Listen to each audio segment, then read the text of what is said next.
दोस्तों, आज आपकी मुलाकात करवाते हैं आपके जिस्म के अंदर मौजूद आपके बड़े दुश्मनों में से एक दुश्मन के साथ, और वो है कॉर्टिसोल। कॉर्टिसोल एक हार्मोन है जो आपके किडनी के ऊपर एक ग्लैंड है जिसे एड्रीनल ग्लैंड कहते हैं, उससे ये पैदा होता है। और सबसे इंटरेस्टिंग बात यह है कि जैसे-जैसे इसका लेवल आपके जिस्म में ऊपर आता है, आपके जिस्म के अंदर, आपकी शख्सियत के अंदर स्ट्रेस बढ़ता है। अब ये क्यों लेवल ऊपर आता है? क्योंकि दोस्तों हमारे जिस्म के अंदर पिट्यूटरी ग्लैंड होता है, और पिट्यूटरी ग्लैंड से एक हार्मोन पैदा होता है जिसको हम कहते हैं ग्रोथ हार्मोन। और 52 साल जब इंसान की उम्र होती है तो ये इस ग्रोथ हार्मोन की मिनिमम प्रोडक्शन होती है, मिनिमम। ये अल्लाह ताला का एक निज़ाम है, और इसी वजह से आपने देखा होगा कि जो 50 साल के बुजुर्ग हैं या उससे ज़ायद उम्र के बुजुर्ग हैं, उनमें स्ट्रेस लेवल ज़्यादा होता है, वो ज़्यादा चिड़चिड़े होते हैं। लेकिन बाज़ नौजवानों में भी स्ट्रेस का लेवल बहुत ज़्यादा होता है, वो भी चिड़चिड़े होते हैं। इसके पीछे रीज़न ये है कि अगर ग्रोथ हार्मोन की प्रोडक्शन ज़्यादा हो हमारे जिस्म में, तो कॉर्टिसोल की प्रोडक्शन कम हो जाती है। इन दोनों का बिल्कुल अपोज़िट ताल्लुक है, और जैसे ही ग्रोथ हार्मोन की प्रोडक्शन कम होती है, तो कॉर्टिसोल का लेवल ऊपर चला जाता है।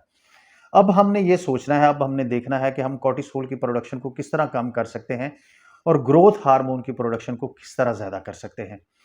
तो दोस्तों, सबसे इंपॉर्टेंट चीज़ ये है कि ग्रोथ हार्मोन उस वक़्त सबसे ज़्यादा एक्टिव होता है, हमारे जिस्म में सबसे ज़्यादा पैदा होता है, जब हम साउंड स्लीप लेते हैं, जब हम एक अच्छी नींद लेते हैं, उस वक़्त ग्रोथ हार्मोन सबसे ज़्यादा एक्टिव होता है। तो मतलब ये पहली जो आपने स्टेप करना है कि अगर आप साउंड स्लीप लेते हैं, अच्छी नींद लेते हैं, तो आपका ग्रोथ हार्मोन ज़्यादा एक्टिव होगा और आपका इसी वजह से कॉर्टिसोल हार्मोन नीचे चला जाएगा। तो आपका स्ट्रेस नीचे आ जाएगा। तो आपने करना क्या है कि साउंड स्लीप के लिए सबसे पहले तो रिकमेंड किया जाता है कि अगर आपको दूध कहीं से खालिस मिलता है, तो उसमें एक अमाइनो एसिड होता है ट्रिप्टोफैन। तो उसमें ऐसा अमाइनो एसिड है जिसकी वजह से आपको नींद अच्छी आ जाती है। उसके अलावा आप नीम गर्म पानी से गुस्ल करें तब भी नींद अच्छी आ जाती है। उसके अलावा छोटी-छोटी चीज़ें, अगर तकिया आरामदेह हो, कमरे का माहौल आरामदेह हो और कमरे में आप अंधेरा रखें, तो मेलाटोनिन रिलीज़ होता है और आपको अच्छी नींद आ जाती है। और नींद का टाइम इसलिए कहते हैं कि फिक्स करना बहुत ज़रूरी है, क्योंकि नींद का टाइम आप फिक्स करेंगे तो आपके जिस्म को इसकी आदत हो जाएगी।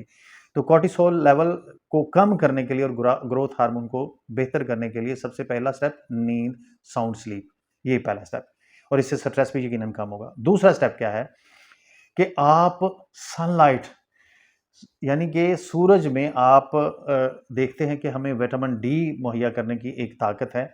तो अगर आप सनलाइट में बैठते हैं 15 से 20 मिनट, तो जो आपको रोज़ाना की बुनियाद पर 10,000 यूनिट चाहिए विटामिन डी के, वो आपके जिस्म को मिल जाते हैं, और उससे भी आपका कॉर्टिसोल लेवल नीचे आ जाता है।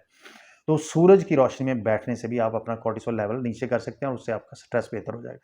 और उसके बाद नंबर 3 पर है वॉक करने से। वॉक करने से भी आपके कॉर्टिसोल लेवल जो है वो नीचे आ जाता है, और आप स्ट्रेस लेवल अपना बेहतर कर सकते हैं। उसमें भी अल्लाह ताला ने हमारे जिस्म में एक ऐसा मैकेनिज्म रखा है। और उसके बाद नंबर 4 है कि पोटाशियम। 4700 मिलीग्राम पोटाशियम हमें हर सूरत चाहिए, और वो हमें मिलेगा कि अगर हम वेजिटेबल जूस ले लें, अगर हम टमाटर जूस ले लें, आगे ऑरेंज आ रहे हैं उनका जूस ले लें, तो उससे भी हमारे जिस्म की पोटाशियम की ज़रूरत पूरी होगी। उससे भी हमें कॉर्टिसोल लेवल को कम करने में मदद मिलेगी, और उससे भी हम स्ट्रेस से बच सकेंगे।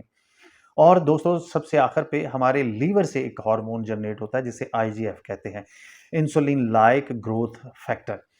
ये दोस्तों उस वक़्त पैदा होता है, ये फैट बर्निंग प्रोसेस को फ़ास्ट करता है, और ये उस वक़्त पैदा होता है जब हम रोज़े की हालत में हों, जब हम 2 खानों के दरमियान एक प्रॉपर वक़फ़ा दें, तो फिर ये लीवर से हार्मोन जनरेट होता है, और ये फैट बर्निंग प्रोसेस तेज़ करता है, और उससे भी आपका कॉर्टिसोल लेवल नीचे आता है।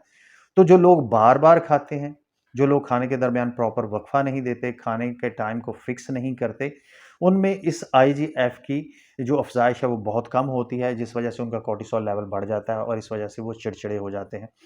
तो दोस्तों, ये वो बुनियादी चीज़ें हैं कि जो आपके कॉर्टिसोल हार्मोन के लेवल को कम कर सकती हैं, और जब आप कॉर्टिसोल लेवल के हार्मोन को कम करेंगे, तो यकीनन आपका स्ट्रेस लेवल भी कम होगा। लेकिन अगर खुदा न ख़ास्ता आप इस चीज़ को अहमियत नहीं देते, तो फिर बहुत इम्पोर्टेंट है कि आप स्ट्रेस में चले जाएँगे, और स्ट्रेस एक ऐसा प्रोसेस है जो आपके जिस्म में जब पैदा होता है, ये आपकी बॉडी के हर सिस्टम को डैमेज करता है, आपके हर ऑर्गन को डैमेज करता है, आपकी शख्सियत को डैमेज करता है। तो अगर आप अपनी शख्सियत को किसी भी नुकसान से बचाना चाहते हैं, अपने ऑर्गन को किसी भी नुकसान से बचाना चाहते हैं, अपने बॉडी सिस्टम को किसी भी किस्म के नुकसान से बचना चाहते हैं तो आपको कॉर्टिसोल का लेवल कम रखना है। और कॉर्टिसोल लेवल को कम रखने के लिए सबसे पहले आपने ग्रोथ हार्मोन की अफ़ज़ाइश ज़्यादा करनी है, और जिसके लिए मैंने आपको बता दिया कि नींद बेहतर करनी है, सन बाथ लेना है, वॉक करनी है, पोटेशियम प्रॉपर मिकदार में लेना है, और खाने के वक्त को फिक्स करना है। These are the main step जो आप लेंगे तो यकीनन आपका कॉर्टिसोल लेवल नीचे आ जाएगा। कॉर्टिसोल लेवल नीचे आएगा तो आपकी शख्सियत स्ट्रेस से पाक हो जाएगी। और वो जो नुकता मैंने आपको बताया था कि जब 50 साल से ज़्यादा उम्र होती है तो चूंकि ग्रोथ हार्मोन की प्रोडक्शन कम हो जाती है, तो उस चीज़ को भी आपने मद्देनज़र रखना है कि अगर आपके बुजुर्ग खुदा न खास्ता चिड़चिड़े हैं तो उसमें उनका कसूर कम है। जो उनकी बॉडी का हिस्सा है, जो उनकी बॉडी का मैकेनिज्म है, उसमें ये बुनियादी खराबियां होती हैं वक्त के साथ साथ, जिस वजह से वो चिड़चिड़े होते हैं। Be polite with your elders. Allah ताला हम सबको हर किस्म की जिस्मानी और जहनी बीमारी से महफूज रखे। आमीन सुमा आमीन।